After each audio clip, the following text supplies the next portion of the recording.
इस वीडियो में हम जानेंगे कि महाभारत के भयंकर युद्ध में पितामह भीष्म अपना इतना रौद्र रूप प्रकट कर देते हैं कि सारे पांडव और पांडवों के महान सेनापति और पांडव सेना मिलकर भी पितामह भीष्म का सामना नहीं कर पाती है, और किस प्रकार पितामह भीष्म ने अजेय समझने वाले पांडवों और पांडवों की सेना का घमंड चूर चूर कर दिया।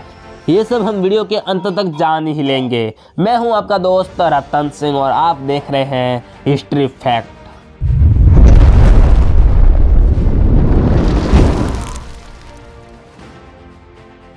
महाभारत के महाभयंकर युद्ध में पितामह भीष्म और पांडवों का घोर संग्राम होता है। उस संग्राम में पितामह भीष्म कुपित हो रणभूमि में अपने तीखे एवं श्रेष्ठ सहायकों द्वारा सेना सहित कुंती कुमारों को सब ओर से घायल करने लगे। उन्होंने भीमसेन को 12, सात्यकी को 9, नकुल को 3 और सहदेव को 7 बाणों से घायल करके राजा युधिष्ठिर की दोनों भुजाओं और छाती में 12 बाण मारे। तत्पश्चात धृष्टद्युम्न को भी अपने बाणों द्वारा बिंद कर महाबली भीष्म ने सिंह के समान गर्जना की। तब नकुल ने 12, सात्यकी ने 3, धृष्टद्युम्न ने 70, भीमसेन ने 7 तथा युधिष्ठिर ने 12 बाण मारकर पितामह भीष्म को घायल कर दिया।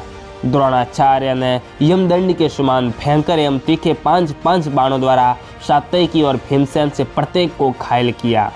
पहले सात्यकी को चोट पहुंचाकर फिर भीमसेन पर गहरा आघात किया। तब उन दोनों ने भी अंगसों से महान गजराज के समान सीधे जाने वाले 3 बाणों द्वारा ब्राह्मण प्रवृत्त द्रोणाचार्य को घायल करके तुरंत बदला चुकाया। सोवीर कितो, प्राच्य, प्राचित्य, उदिच्य, मालव, अभिषा, सूरसेन, शिवी और वसाती देश के योद्धा शत्रुओं के तीखे बाणों से पीड़ित होने पर भी संग्राम भूमि में भीष्म को छोड़कर नहीं भागे।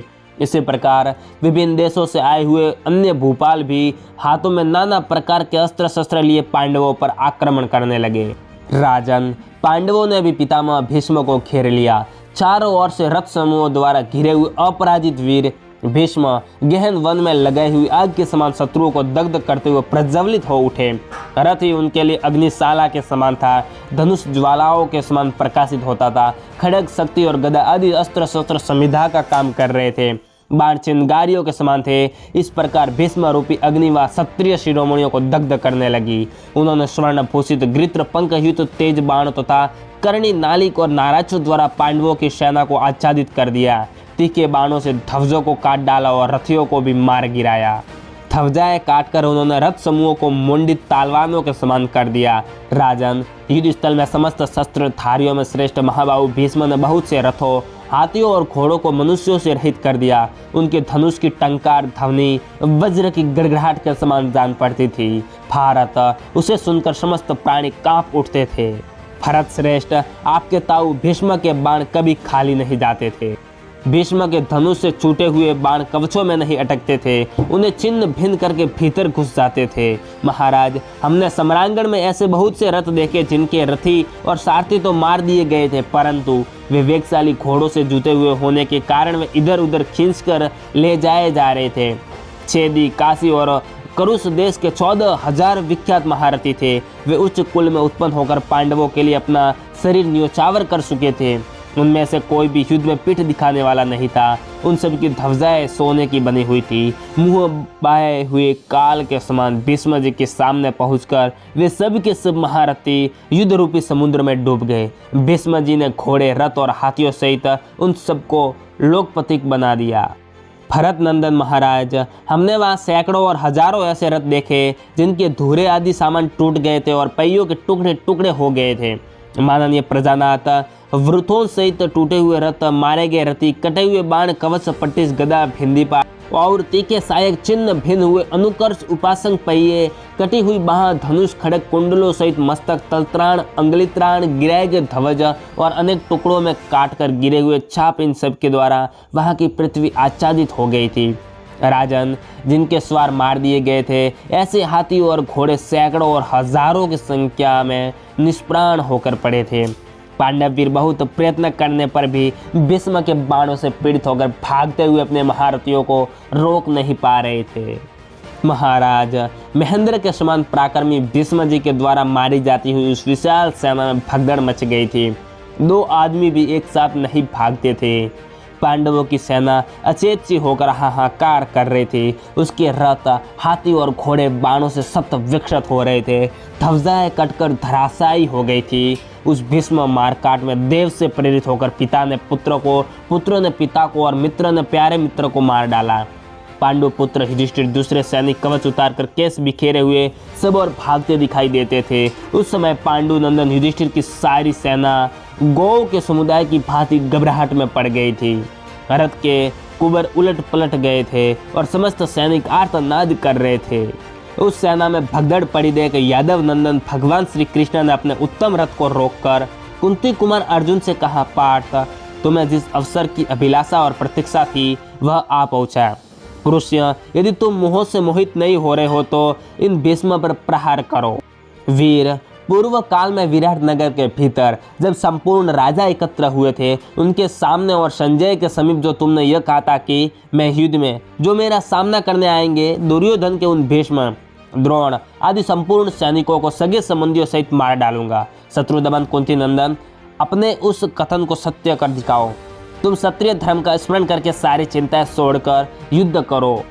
भगवान श्री कृष्ण के ऐसा कहने पर अर्जुन ने मुंह नीचे किए तिरछी दृष्टि से देखते हुए अनिच्छुक की भांति उनसे इस प्रकार कहा, प्रभो, अवध्य महापुरुषों का वध करके नरक से भी बढ़कर निंदनीय राज्य प्राप्त करो अथवा वनवास में रहकर कष्ट भोगो।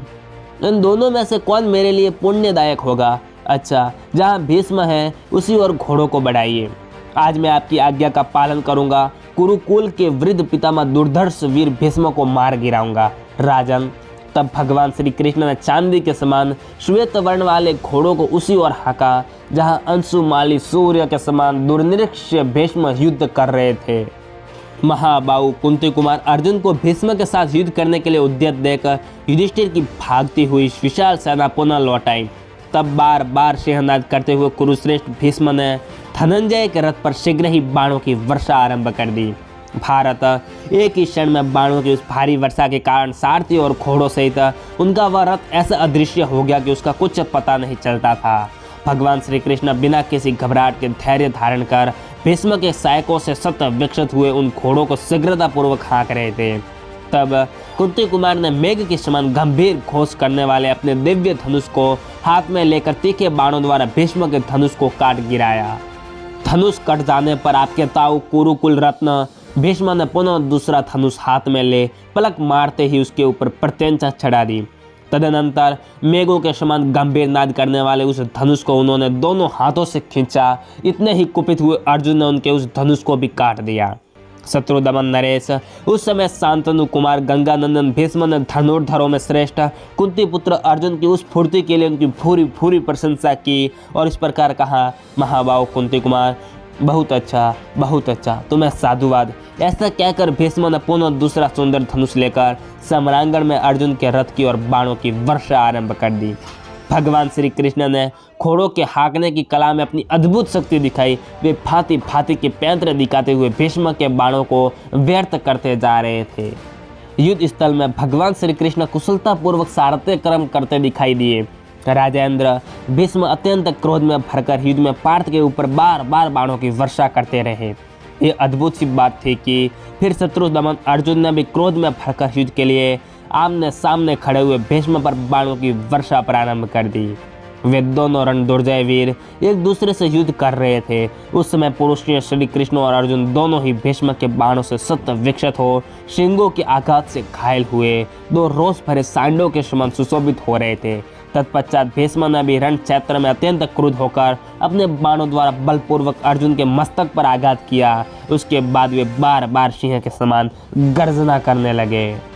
आज के वीडियो में इतना ही। ये वीडियो आपको कैसा लगा आप हमें कमेंट करके जरूर बताइएगा। अभी तक आपने हमारे चैनल को सब्सक्राइब नहीं किया तो सब्सक्राइब कर ले और पास में आए बेल आइकन को भी दबा दे ताकि जैसे ही हम वीडियो अपलोड करें उसकी नोटिफिकेशन आपके पास सबसे पहले पहुंच जाए।